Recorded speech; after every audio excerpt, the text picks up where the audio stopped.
Bukan sate bebek, bukan pula sate entok. Inilah sate blengong, sate unik khas Pantura yang berasal dari daging persilangan antara bebek dan entok. Dan tak seperti sate lain yang dibakar, sate blengong cukup direbus dengan bumbu rempah. Wah, kok bisa? Dia tebal ya, tapi empuk. Wah, nikmat. Oh, pedas.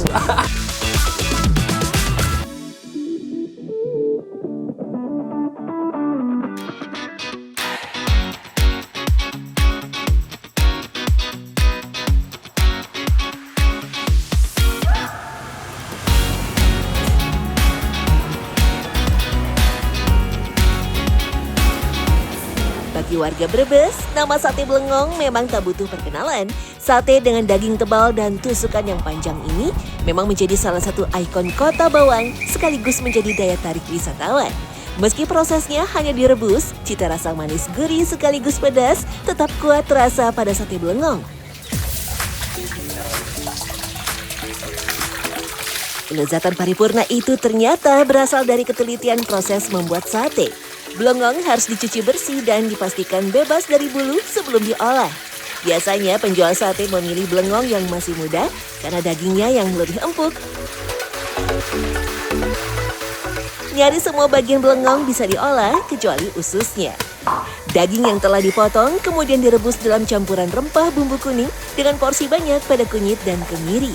Semua itu bertujuan untuk menetralisir aroma kuat blengong yang merupakan keturunan entok.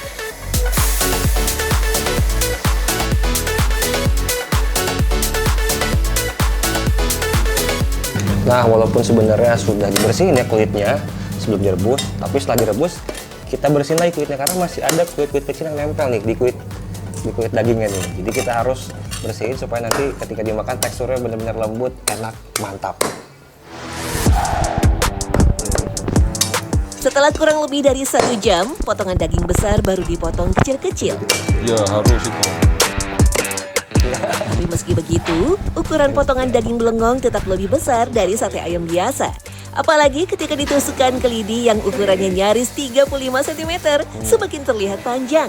Konon kabarnya, pemakaian tusukan panjang ini dulunya bertujuan agar pembeli bisa langsung membedakan mana sate ayam dan mana sate blengong.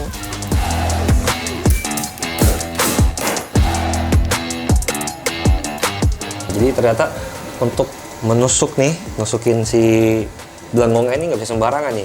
Ada urutannya Mas ya? Ya, ada. Yang paling bawah nih harus Tulang daging dulu. Oh, tulang dulu ya, Tulang dulu.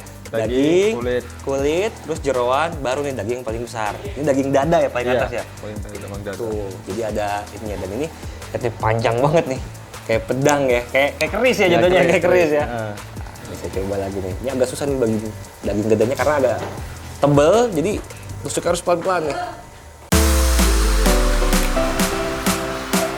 Sementara itu, khusus bagian paha dan kepala blengong tidak ditusuk pada lidi, tetapi disajikan utuh begitu saja. Paha blengong sendiri memiliki ukuran tulang yang besar, sehingga menyulitkan penjual untuk memotong kecil-kecil. Tak selesai pada rebusan pertama, sate blengong akan direbus kembali dengan rempah utama.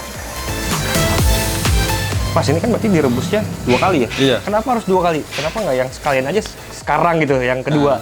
Oh, kalau ini kan yang 1 kali itu buat ngilangin amis, yang kedua kalinya buat masak. Jadi biar meresap bumbunya ke dalam. Kalau yang kedua ini bumbunya apa aja nih?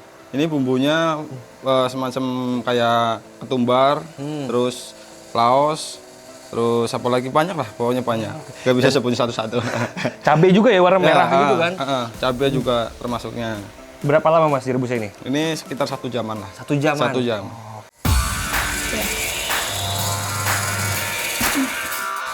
Menjadi penentu rasa sate blengong, rebusan kedua tidak boleh terlalu lama. Lewat sedikit, daging akan pecah ataupun terlalu lembek.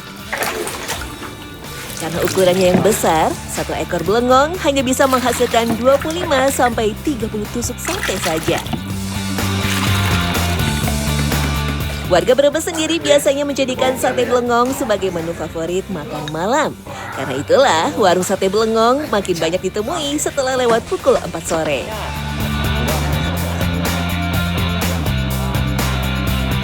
Mas, ini apa sih keistimewaan sate belengong nih? Di kuahnya kah, di dagingnya atau apanya nih? Kebanyakan orang berkata katanya di satenya, Mas. Satenya? Iya. Berarti di dagingnya? Sate dagingnya, iya. Oke. Ini kan daging belengong nih ya, ini persilangan itik sama mentok. Bedanya apa yang merasanya? Apa lebih empuk, lebih atau apa? Kalau kata orang sih lebih empuk, Mas, dan lebih enak. Lebih enak, lebih empuk? Iya. Oh, oke. Satu porsi itu berapa sih Mas harganya? Untuk satenya itu 8.000, Mas. Sate Satu daging. tusuk berarti? Iya. Oke. Sate belengong biasanya dengan 2 jenis macam kuah. Kuah merah rebusan daging yang ditambahkan rasa pedas dan juga kuah opor kuning yang terbilang kental. Dilengkapi dengan ketupat, orang Brebes dan Tegal biasa menyebutnya sebagai kupat gelabet karena teksturnya yang melekat. Rata-rata kupat gelabet memang disandingkan dengan sate belengong sebagai sajian utama. Saya cobain satenya nih ya, sate belengongnya nih.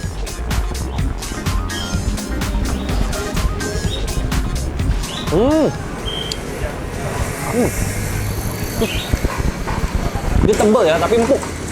Tebel empuk. Wah, ini kuahnya kental banget ya. Pedes nih. Mantap. Sekarang kita cobain kupatnya nih.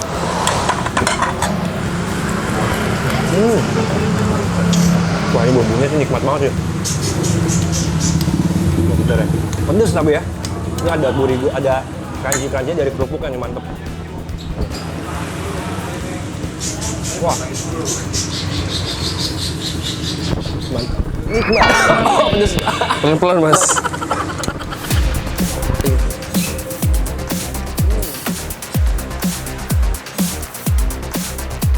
Ya, gelabet atau ngegelabet sendiri secara harfiah bisa diartikan sangat pekat ketika menyentuh lidah. Menggambarkan secara sempurna ciri khas kupat gelabet, tekstur itulah yang membuatnya berbeda dengan sajian opor lain. Rahasianya terletak pada santan pekat yang dipenuhi dengan rempah seperti kunyit, kemiri, bahkan kadang tempe semangit atau yang telah berfermentasi sebagai penguat tekstur. Sebagai lapisan penutup, kerupuk mie kuning diremas hingga remahnya menutupi hampir seluruh permukaan piring, memberikan sensasi renyah di setiap suapan. Ditetapkan menjadi warisan budaya tak benda dari Brebes, sate belengong memang punya sejarah panjang di kawasan Pantura. Kemunculannya diperkirakan marak pada awal 70-an ketika Brebes menjadi salah satu sentra penghasil unggas air. Belengong dihasilkan dari campuran bebek jantan dan entok betina yang kemudian memunculkan istilah berbeda pada keturunannya. Jika jantan maka disebut belengong, tetapi jika betina akan disebut tongki.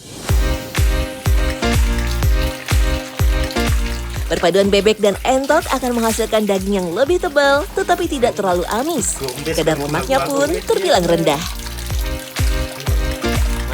Belengong juga mewarisi karakteristik tubuh entok yang lebih bongsor dibandingkan bebek. Hal ini berarti hasil daging per ekor jauh lebih banyak. Tetapi belengong tidak hadir dari ketidaksengajaan. Spesies ini memang sengaja diciptakan semata-mata karena motivasi ekonomi. Belengong menjadi solusi tepat mereka yang menginginkan rasa dan ketebalan daging yang pas dengan menyilangkan bebek yang relatif murah daripada entok. Selain itu, sebagai hewan hibrida, belengong juga memiliki daya tahan tubuh yang lebih kuat terhadap penyakit dibandingkan induknya, sehingga resiko kerugian bagi peternak menjadi lebih rendah. Dengan rasa gurih bebek dan serat halus lainnya entok, sate belengong sukses membuat bengong penikmatnya. Oh, oke.